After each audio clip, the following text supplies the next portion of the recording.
Itu yang nggak suka itu ngomongnya begini, ngapain agama Allah dibela? Allah itu maha mampu, nggak perlu pembelaan hambanya.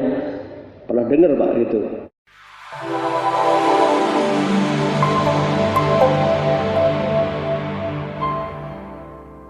Kita mulai pada Ramadan saja.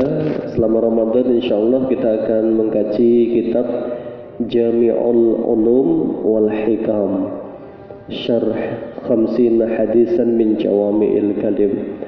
Ini hadis pernah mendengar ya Pak, hadis Arba'in Nawawi ya. Ada 42 atau 43 kumpulan hadis yang ditulis Imam Nawawi. Ini yang luar biasa itu Pak. Pengumpul hadisnya Imam Nawawi itu madhabnya Syafi'i. Ini pengarang kitab Riyadhus Shalihin ya, Imam Nawawi ini. Tapi kitab ini disyarah atau dijelaskan oleh Ibnu Rajab. Dan Ibnu Rajab itu madhabnya Hambali. Makanya Ibnu Rajab Al-Hambali. Ini menunjukkan betapa rukunnya para pengikut madhab yang paham hakikat madhab itu. Meskipun beda madhab ini, penyusun kitabnya madhabnya Syafi'i, pensyarah atau penjelasnya madhabnya Hambali ya.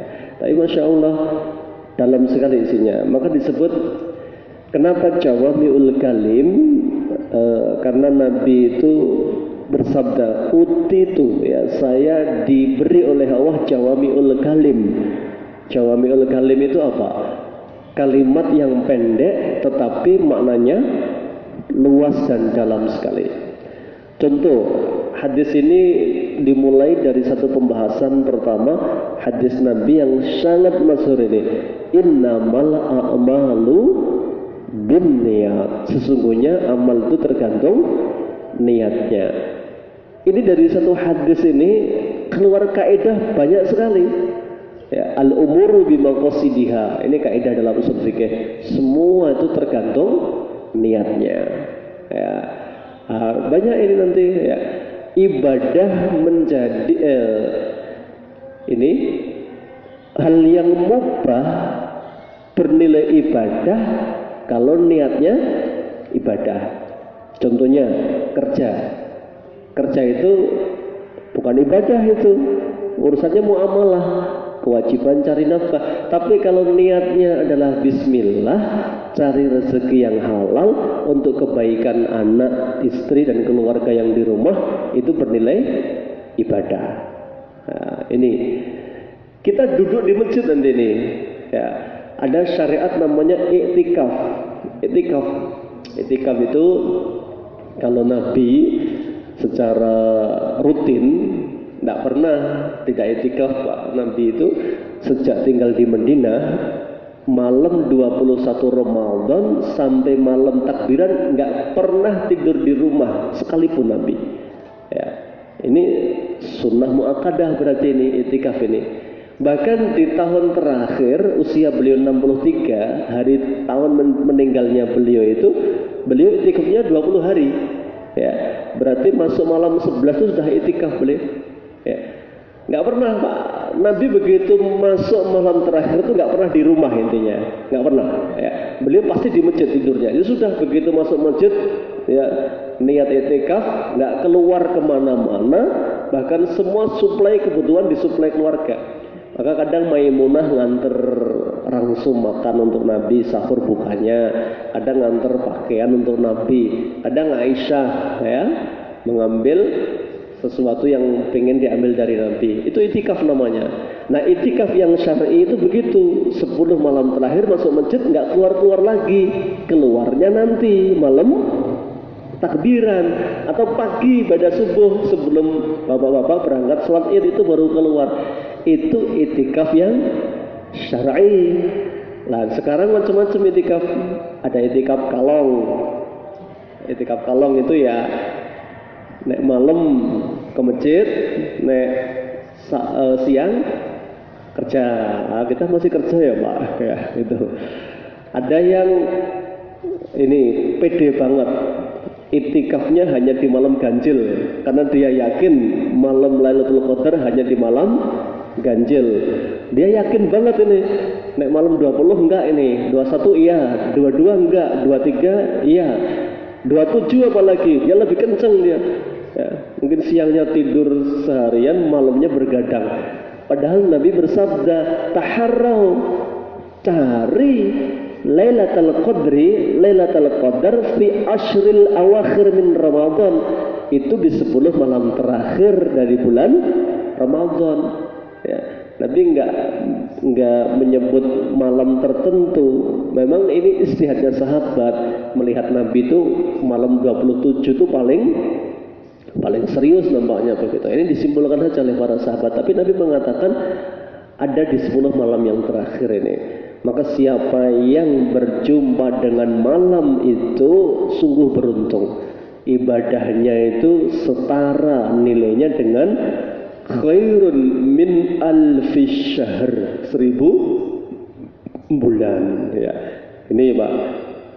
Nah ini contoh kalau mau syar'i begitu. Tapi kalau bapak-bapak ini 10 hari terakhir hanya masuk masjid 1 jam, niatnya itikaf, itu juga dicatat sebagai itikaf itu. Ya, 1 jam Pak ini istirahatlah dari kerja masuk masjid ya 1 jam. Ya. Kalau madhab Syafi'i dilafatkan nawaitul i'tikafa ya lillahi ta'ala, itu misalnya kan biasanya masjid-masjid ada ini ya Pak, kaligrafinya itu nawaitul i'tikaf, itu ya masjid yang bermadhab Syafi'i biasanya. Nah kembali ke tadi Pak, maka diamnya di masjid kalau ada 2 orang, yang satu masuk masjid nggak niat i'tikaf, hanya berteduh saja. Yang satu masuk masjid niatnya itikaf, sama-sama berteduh. Yang satu berteduhnya nggak ada pahalanya, yang satu berteduhnya dapat pahala. Kenapa? Niatnya yang membedakan itu. Maka ada kaidah rubba amalin saghirin tukabbirhu niyah. Berapa banyak amal itu sederhana, kecil dalam pandangan manusia, menjadi besar di hadapan Allah karena niatnya yang benar. Dan berapa banyak amal yang besar menjadi kecil di hadapan Allah karena niatnya yang keliru. Ya, ini bukan masalah amalnya yang keliru, enggak, niatnya yang keliru itu ya. Maka besok yang pertama kali dihisab di hadapan Allah di hari akhirat adalah ada 3 golongan. Awalun nas yuqadha yaumal qiyamah rajulun salasa. 3 orang yang besok dihadapkan kepada Allah pertama kali di akhirat itu. 1, seorang mujahid, dia berjihad, berperang membela agama ya, meninggal di medan perang. Kalau zaman Nabi ada perang Badar, perang Uhud, perang Khandaq, perang macam-macam itu. Dia bahkan Rasul pernah bersabda Pak, maghbarata qadama abdin fi sabilillah lan tamassahun nar. Kaki hamba yang pernah berdebu di medan jihad fisabilillah tidak akan pernah disentuh oleh api neraka. Nah, ada lafadznya lan, sekali-kali tidak itu. Itu keutamanya luar biasa Pak, jihad fisabilillah itu. Tapi ada mujahid yang justru pertama kali dimasukkan ke neraka itu.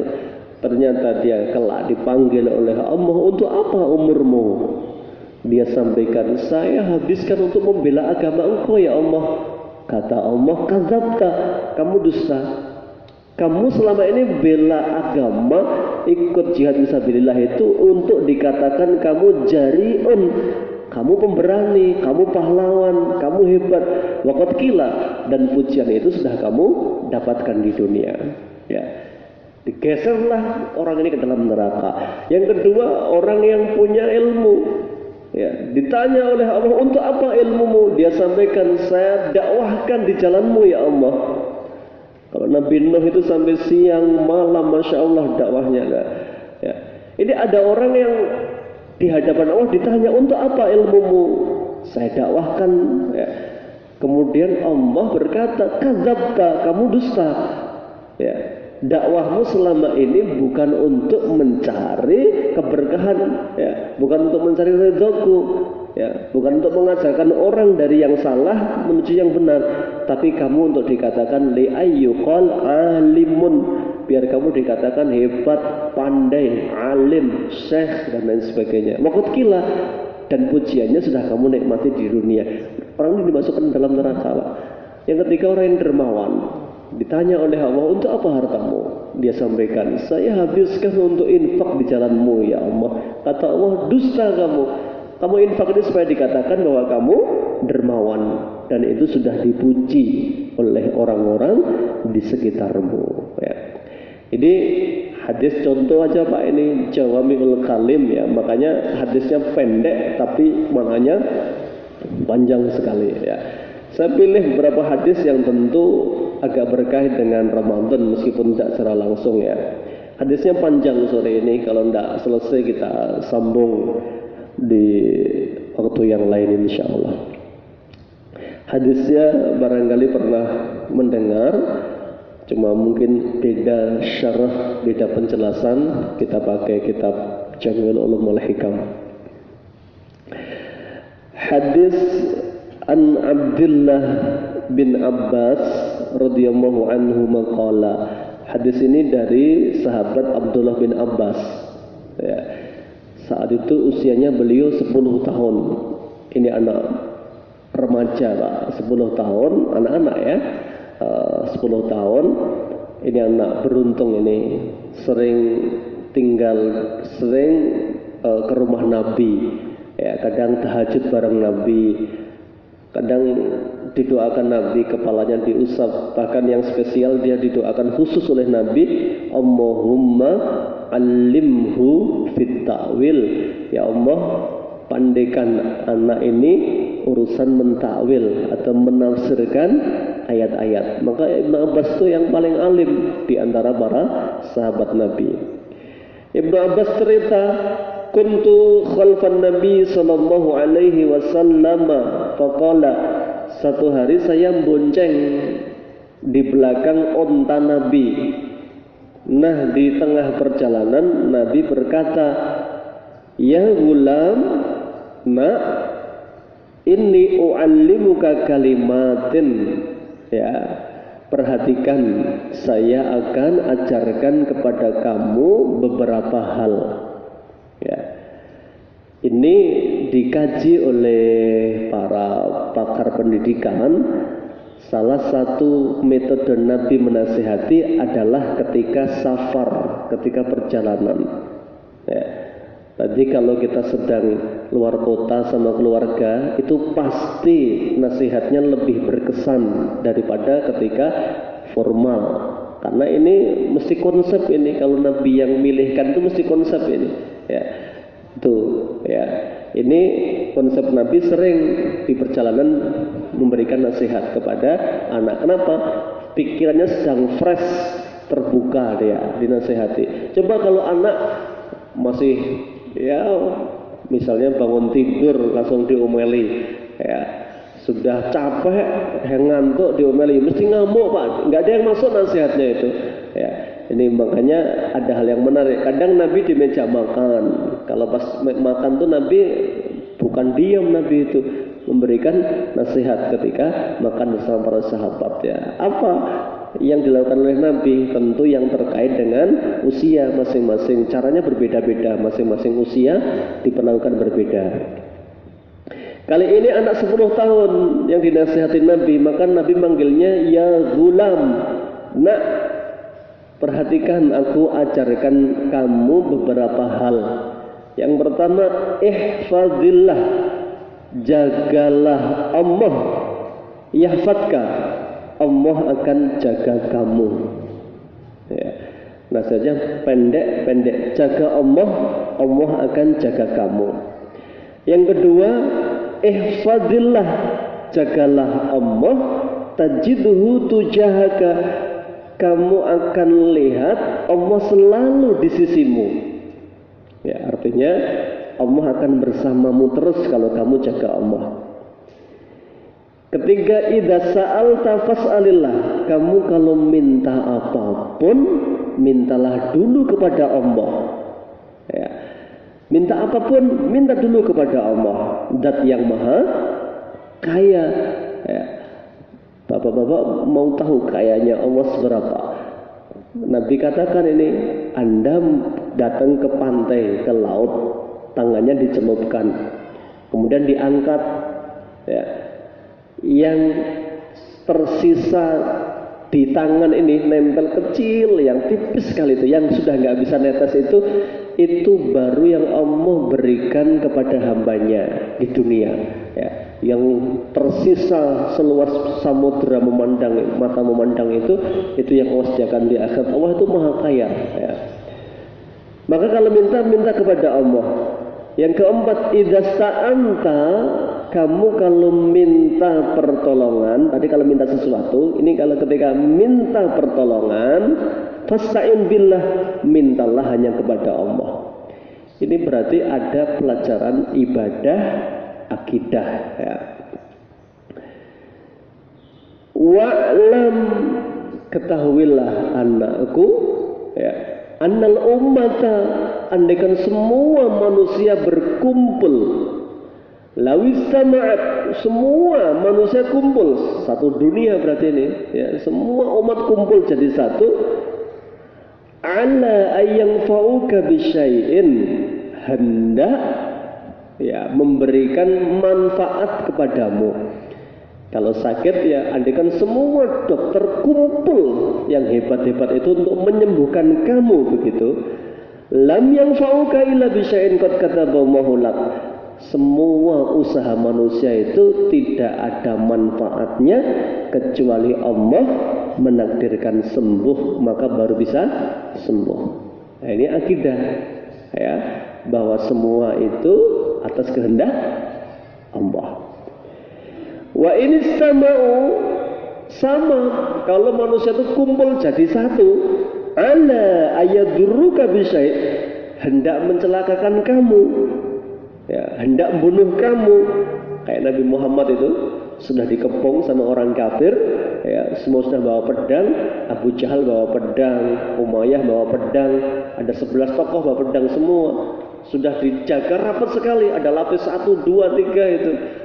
Tapi karena Allah belum menakdirkan Nabi terbunuh, lam yadurruka illa bisyai'in qad kataballahu lak, enggak bakal sedikit pun mereka bisa menyentuhmu.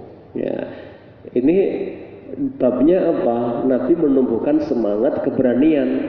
Ya, jangan takut, semua itu sudah ada takdirnya. Ya. Anda penakut, enggak pernah terlibat jihad bersama Nabi melawan orang kafir Quraisy, itu tidak akan menambah umur meskipun tidak berangkat perang. Kalau jatahnya mati, ya mati itu, meskipun tidur di ranjang itu, ya, orang jatah mati. Anda pemberani seperti Khalid bin Walid, perang kemana-mana. Khalid itu ada satu perang dia paling depan, Pak. Bahkan satu kesempatan baju besinya dibuka itu. Allah belum menakdirkan mati, Khalid itu nggak akan mati di medan tempur. Dan betul, Khalid bin Walid matinya di mana? Di ranjang, dalam keadaan tua, sakit. Maka beliau mengatakan, wahai jiwa, betapa terhinanya kamu mati di atas ranjangmu dalam keadaan sakit-sakitan begitu. Ya, ini Khalid bin Walid, Pak. Meskipun pengennya mati di medan perang, tapi nggak mati-mati karena Allah belum menakdirkan. Ini akidah, ya, bahwa kita nggak perlu takut terhadap hal-hal yang kita khawatirkan itu. Ya, kalau Allah belum berkehendak, nggak bakal, ya, datang ke kita, entah musibah, entah rezeki, entah apapun itu. Ya, ini. Rufi'atil aqlam wa jafatis suhuf, ya, pena takdir telah diangkat, lembarannya telah mengering. Artinya apa? Semua sudah ditentukan oleh Allah. Bahkan Umar bin Khattab mengatakan, kerja kerasmu itu tidak akan, ya, menambah apa yang Allah takdirkan untukmu. Ya. Cuma kita itu semakin serius menyambut rezeki yang halal thayyibat, itu makin mulia, makin banyak pahalanya di hadapan Allah Subhanahu wa taala. Ya, kenapa? Allah melihat itu usaha, bukan hasilnya. Makanya surat At-Taubah Allah berfirman, "Wa qul i'malu," dan berkaryalah kamu, bekerjalah kamu. Allah yang akan menilai kesungguhanmu. Ya, artinya apa?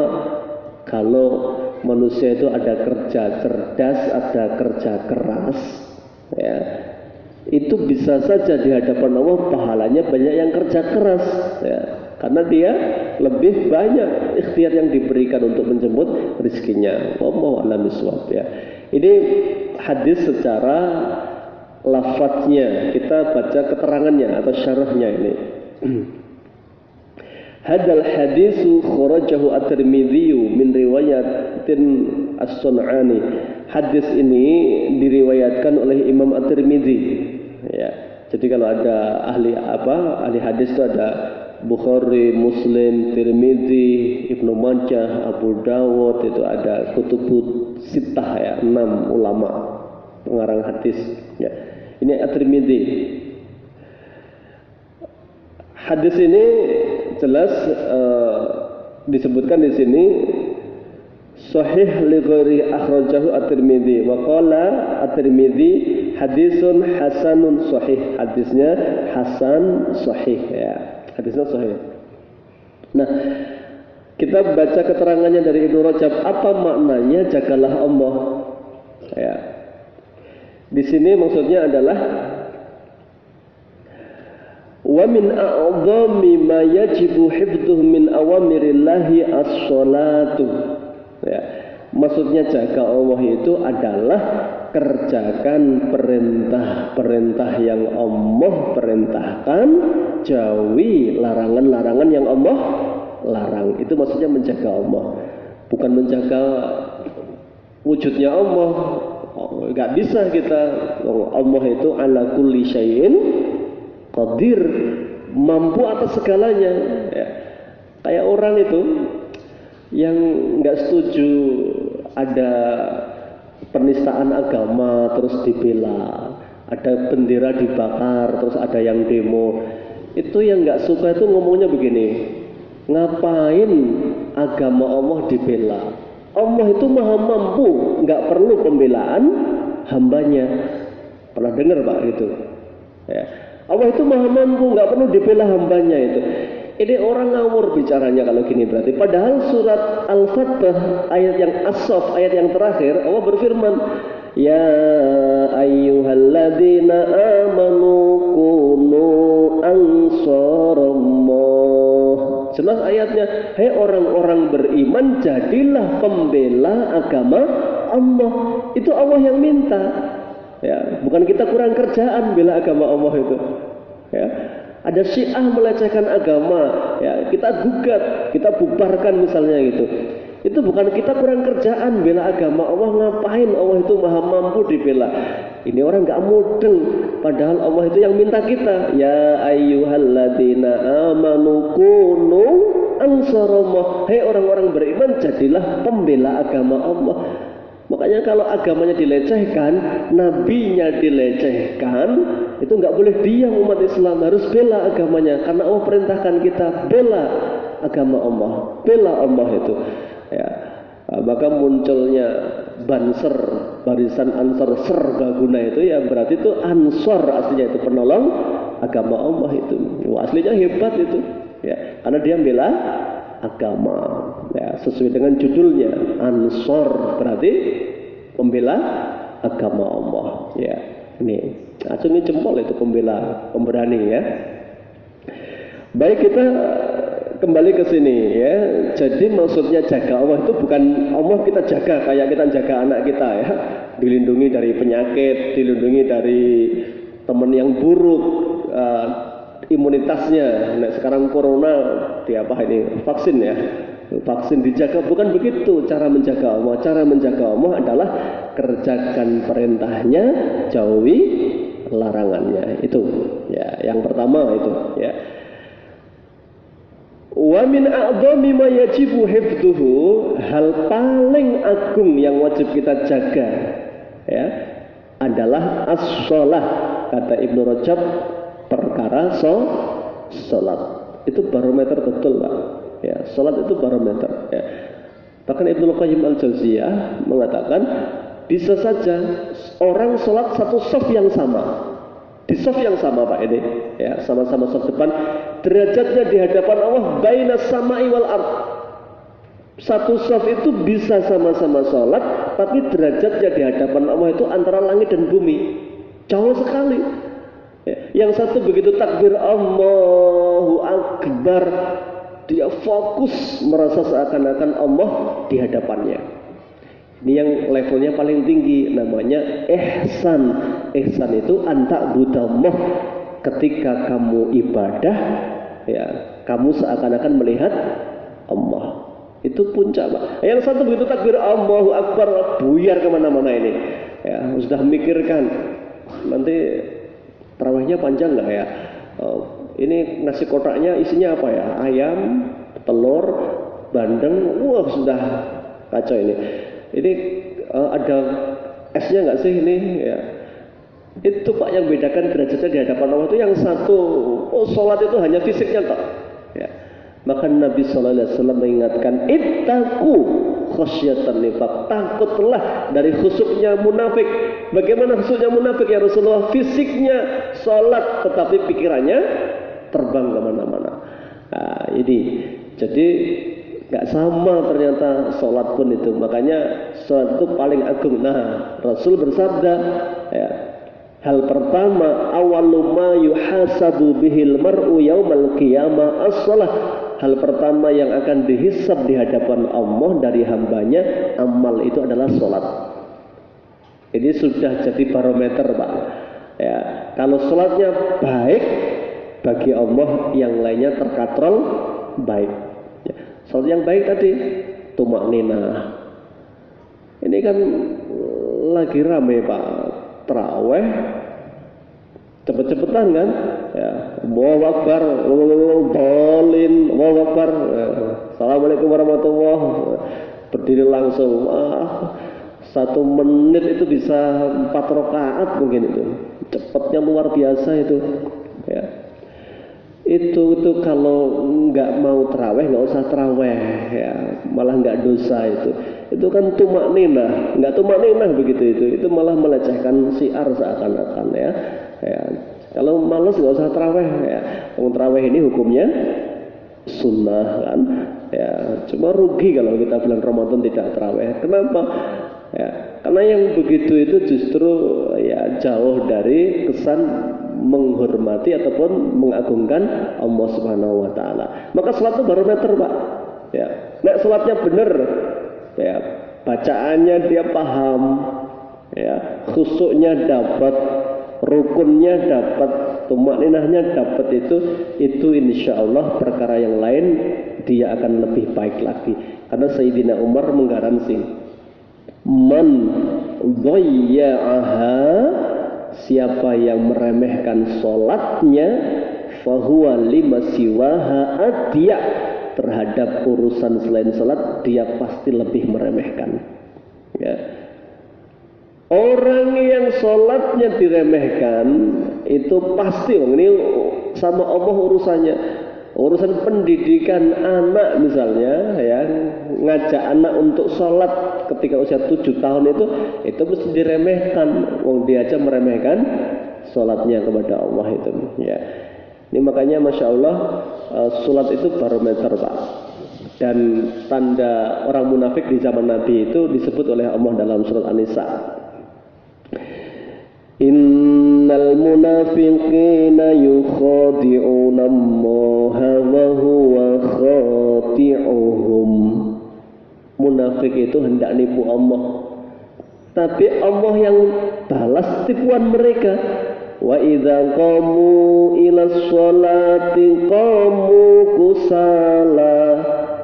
Orang munafik itu begitu datang panggilan hayya 'alas shalah, mereka itu semuanya sholat, Pak. Nggak ada munafik yang nggak sholat, itu sholat semuanya. tapi dalam keadaan malas. Basa Jawane apa? Arasen. Ciri arasen itu Pak, mengundur-mundur. Ya, semoga kita tidak termasuk ya yang ke masjid nunggu komat. Ya, begitu sudah dipanggil sama muadzinnya, wis dipanggil subhanallah, subhanallah. Ya, meskipun sini nggak pakai ya. Ya. Mungkin Allahu Akbar, la ilaha illallah, astaghfirullah. Belum berangkat Pak, begitu sudah Allahu Akbar, asyhadu alla ilaha illallah, baru ketepuk masuk masjid, masih wudu dulu. Ya. Begitu masuk sudah waladhdallin, amin.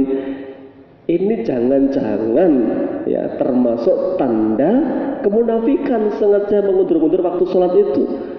Di zaman Nabi, munafik itu sholatnya kadang softnya sebelakang Nabi persis Pak, munafik itu. Ya. Makanya ngeri sekali kalau baca keterangan itu. Nabi bersabda, hadis menguatkan tentang perhatian kepada waktu sholat itu. Jadi munafik itu bukan nggak sholat Pak. Munafik itu sholat cuma senengnya molor-molor.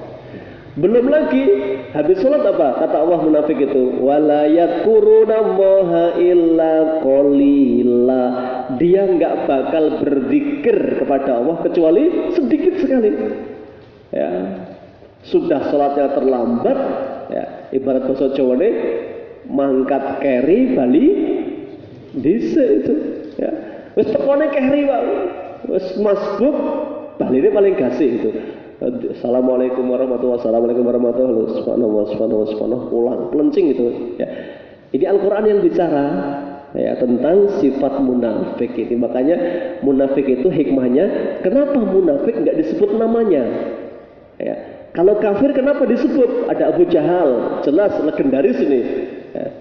Ada Abu Lahab, sampai diabadikan dalam surat Tabbat yada Abi Lahabi wa tab. Itu Abu Lahab. Pernah ditanyakan, maghrib Pak ya? Sudah maghrib? Belum? Kok sayup-sayup ada suara azan? 2 menit lagi ya, baik ya, saya kira cukup ya, karena kurang 2 menit ya. Akhir dari pembahasan ini masih panjang sekali, kita baru bahas sholat dulu ini memang paling penting. Makanya Ramadan ini coba kita sesekali sukseskan hadis Nabi. Nabi bersabda, man shalla lillahi arba'ina yauman fi jama'atin yudriku takbiratal ula. Siapa sholat ya berjamaah 40 hari tidak pernah tertinggal takbiratul ihram. Begitu imam Allahu Akbar takbir pertama, Anda sudah siap di shaf ini ya. Bertahan 40 hari, Nabi jamin garansinya Anda dibebaskan dari 2 sifat. Yang pertama, bara'atun minan nar, dibebaskan dari neraka. Yang kedua, bara'atun minan nifaq, kita diselamatkan oleh Allah dari sifat orang munafik Pak. 40 hari gampang atau susah Pak? Susah Pak. Kalau gampang ya hadiahnya setrika sama kipas angin ya. Bukan bebas dari neraka ini. 40 hari Pak, bukan 40 kali, 40 hari. Ya, kalau mulainya 1 Ramadan nanti mandeknya 10 Syawal itu kita itu ya. Baru selamat dari 2. Ini harus dicoba memang diikhtiari ya. Mumpung Ramadan setannya diikat ya, kan setan yang suka komatnya masih lama, entar aja berangkatnya itu ya, setan itu. Baik Bapak Ibu, cukup sore ini kita penggalan hadis yang pertama, jagalah Allah bab sholat. Nanti masih ada jaga fisik, jaga lisan dan lain sebagainya. Baik, kurang lebihnya mohon maaf. Billahi taufiq wal hidayah. Assalamualaikum warahmatullahi wabarakatuh.